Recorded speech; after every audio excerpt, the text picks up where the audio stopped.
ये जी सिर्फ पाकिस्तान के लिए बड़ी चीज नहीं है, ये इंटरनेशनल क्रिकेट कम्युनिटी के लिए बहुत बड़ी चीज है। और जो आईसीसी की एक एक्सप्लिसिट किस्म की लीनिंग नजर आती थी टुवर्ड्स बीसीसीआई, और बीसीसीआई ने जिस तरह हेगेमोनिक उनकी प्रेजेंस है और जिस तरह उन्होंने हॉस्टेज रखा हुआ था इंटरनेशनल क्रिकेट को, तो बाय डूइंग दिस पाकिस्तान ने अपने लिए इतना कुछ नहीं मांगा जितना कि उन्होंने बांग्लादेश के लिए मांगा। और सपोर्ट की एक प्रिंसिपल स्टैंड था, और सही। मैं ये समझता हूँ कि ये एक ऑल विन विन हुई है फॉर पाकिस्तान। और जिस तरह वो पीछे भी उन्होंने एशिया कप में जिस तरह ट्रॉफी नहीं ली, डिमीन किया एसीसी के प्रेसिडेंट को ऑफिस, उसके अलावा जिस तरह उन्होंने हैंडशेक नहीं किया, सिंबॉलिक वो जो सिंबलिज्म है वो ऑप्टिक्स बहुत खराब गई।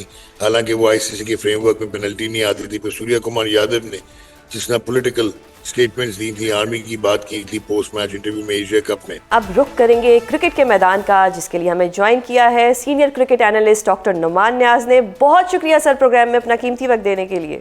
डॉक्टर साहिब, जिस अंदाज में आईसीसी के साथ मामला तय हुए हैं, जिसके बाद पाकिस्तान ने भारत के खिलाफ अपना मैच बायकॉट खत्म करने का ऐलान किया है, तो क्या आपके नजदीक ये पाकिस्तान की जीत है? ये जी सिर्फ पाकिस्तान के लिए बड़ी चीज नहीं है, ये इंटरनेशनल क्रिकेट कम्युनिटी के लिए बहुत बड़ी चीज है।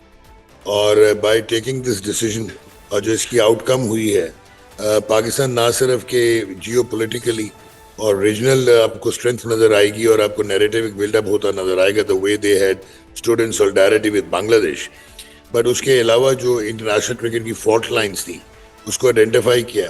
और जो आईसीसी की एक एक्सप्लिसिट किस्म की लीनिंग नजर आती थी टुवर्ड्स बीसीसीआई, और बीसीसीआई ने जिस तरह हेगेमोनिक उनकी प्रेजेंस है और जिस तरह उन्होंने हॉस्टेज रखा हुआ था इंटरनेशनल क्रिकेट को, तो बाय डूइंग दिस पाकिस्तान ने अपने लिए इतना कुछ नहीं मांगा जितना कि उन्होंने बांग्लादेश के लिए मांगा। और सपोर्ट की एक प्रिंसिपल स्टैंड था, क्योंकि सरासर पॉलिटिकल पैराडाइम में ज्यादा हुई थी बांग्लादेश के साथ।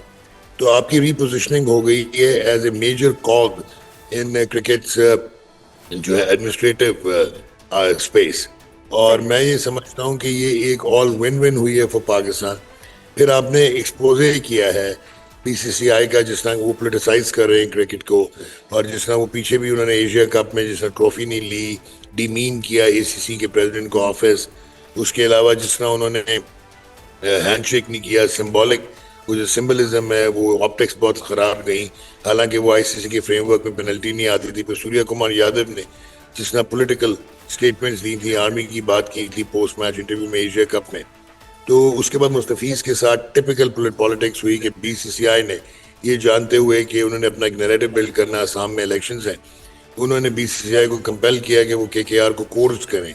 और कोर्जन के साथ उन्होंने उसका टर्मिनेट कराया कॉन्ट्रैक्ट पे, थ्रेट्स दिए उनके कुछ स्टेक होल्डर्स ने, पॉलिटिशियंस ने, जहाँ से क्लियर हो गया था कि सेफ्टी नहीं है। और अनफॉर्चुनेटली जो जय शाह के वालिद हैं अमित शाह, जो कि होम मिनिस्टर हैं इंडिया के, जी। वो वाहिद हैं जो कि इवन जो बंगालीज विद इन इंडिया रहते हैं, इंडियन टेरिटरी, जो इंडिया से इंडियंस हैं, उनको भी वो घुसपैठिया कहने में मतलब वो कोई ऐसे उनको कोई रिलक्टेंस नहीं होती।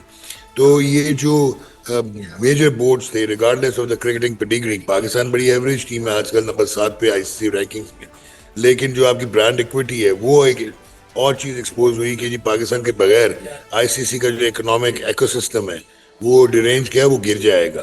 तो ये सारी चीजें इन द एंड जो है वो पाकिस्तान को विंडिकेट भी करती हैं।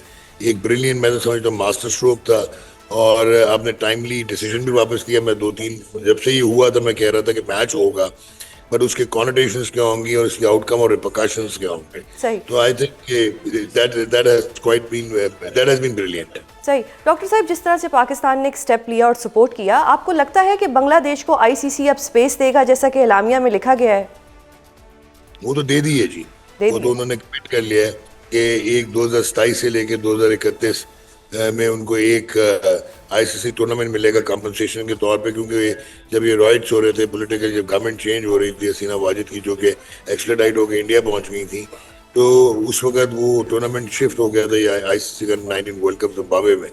तो अब जो है उनको वो इस तरह रिकम्पेंस करेंगे एक टूर्नामेंट दे के, और दूसरा उनकी कोई कटौती नहीं होगी, उनको कोई पेनल्टी नहीं इम्पोज होगी, एंड उनकी जो आईसीसी की एनुअल ग्रांट है उसमें कोई चेंज नहीं होगी। सही।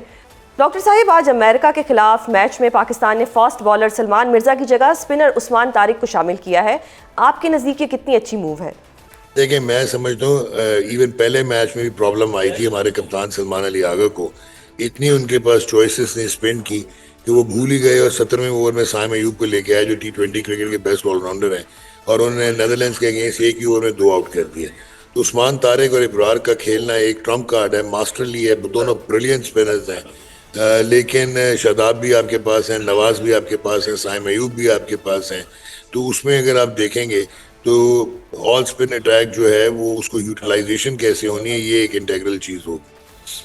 सही, तो इंडिया में भी हमारा कॉम्बो यही होना चाहिए, 4 स्पिनर्स एंड 1 फास्ट बॉलर। देखें, फ़हीम अशरफ के होते हुए आप कह सकते हैं कि एक बॉलिंग ऑलराउंडर है तो आपके 2 फास्ट बॉलर्स हो गए और आप ये स्पिन कॉम्बो के साथ जा सकते हैं। लेकिन अनलाइक यूएस, इंडिया एक फॉर्मिडेबल टीम है अगेंस्ट स्पिनर्स भी। उनके अपने स्पिनर्स जो हैं वो वर्ल्ड क्लास हैं, चाहे वरुण चक्रवर्ती हों, चाहे अक्षर पटेल हो। तो वो तो एक्स्ट्रा ऑर्डिनरी बॉलर्स वो है ही हैं, कुलदीप यादव भी हैं। तो इट कैन बी लाइक, लेकिन आपकी स्पिन ही आपका पावर हाउस है, तो आपको अपनी स्ट्रेंथ पे ही खेलना चाहिए और इंडिया के अगेंस्ट भी आपको कुछ ऐसी ही टीम लेके चलना चाहिए। सही। अच्छा डॉक्टर साहब, अब ये बताएं कि इंडिया के खिलाफ 15 फरवरी को होने वाले मैच में आपको क्या होता नजर आ रहा है? फेवरेट तो बज़ाहिर भारत ही है, मगर क्या पाकिस्तान कोई सरप्राइज देने की पोजीशन में है? देखिए, T20 क्रिकेट में नेपाल इंग्लैंड को ऑलमोस्ट हराने चला था और पिछले वर्ल्ड कप में उन्होंने 1 रन से वो साउथ अफ्रीका से हारे थे, नेपाल जो है।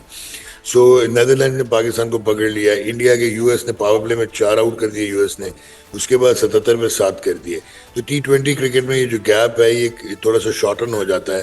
जो स्किल सेट है वो इतना मैटर नहीं करता, on the day performance matter करती है, कंडीशंस मैटर करती हैं। और एक आधी कैमियो आपकी एक टीम की तरफ से हो जाए और एक आधा अच्छा स्पेल लग जाए तो मैच का जो है वो जाविया ही बदल जाता है।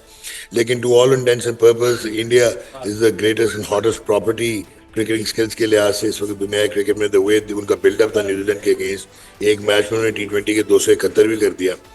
तो वो चीज़ें मद्देनजर रखते हुए फेवरेट जो स्किल सेट पे, अपनी पोजीशंस पे, अपने रोल डिफाइन पे तो शायद इंडिया ही होगा। लेकिन पाकिस्तान एक ऐसी टीम है जो शायद छोटी टीमों से मुसीबत में डल जाती है लेकिन बड़ी टीमों को गिरा लेती है। तो ये एक अर्ली एग्जिट वाली टीम भी हो सकती है और ये फिर अनप्रेडिक्टेबली ऑल द वे जाके चैंपियन स्टेटस पे भी पहुंच सकती है। सही। डॉक्टर साहिब, बाबर आजम साहिब को बड़ा किया जाता है कि इनको क्रिटिसाइज किया जाता है। रिकी पॉन्टिंग ने भी ये कहा है कि बाबर आजम अपनी टाइमिंग और ताकत खो चुके हैं। आप भी इससे इत्तेफाक करते हैं? देखें, बाबर के कुछ प्रॉब्लम्स थे जो कि इनिशियली एक्सटर्नल थे, वो अब लगता है कि इंटरनलाइज हो गए हैं और उनके पास सेल्फ बिलीफ भी नहीं है, कॉन्फिडेंस भी नहीं है। फिर वो कहते हैं ना, कुछ शहर दे लोग भी जालिम सन कुछ सानू मरन दा शौक भी सी। वो आपने उनकी जो प्रोवेस थी, जो उनका टेम्पलेट था, वो एज एन ओपनर खेलते थे, डीप बैटिंग करते थे T20s में। अब उनकी इररिलेवेंस नजर आती है। पहले आप 3 पे लाए, फिर आप 4 पे ले आए। नंबर 4 से वो बिलोंग ही नहीं करते ही, वो नंबर 4 उनकी पोजीशन ही नहीं है। तो उसमें उनको बहुत सारे मसाइल हो रहे हैं। आई पर्सनली फील उनकी करंट फॉर्म चल रही थी जिससे वो बिग बैश में भी नहीं कर सके परफॉर्म, तो उनको तो आइडियली सेलेक्ट ही नहीं करना चाहिए था, टीम का बैलेंस आउट होता है। लेकिन अब आपके पास रिप्लेसमेंट्स हैं नहीं, तो आप शायद उनके एक्सपीरियंस पे ही चलते जाएंगे। सही।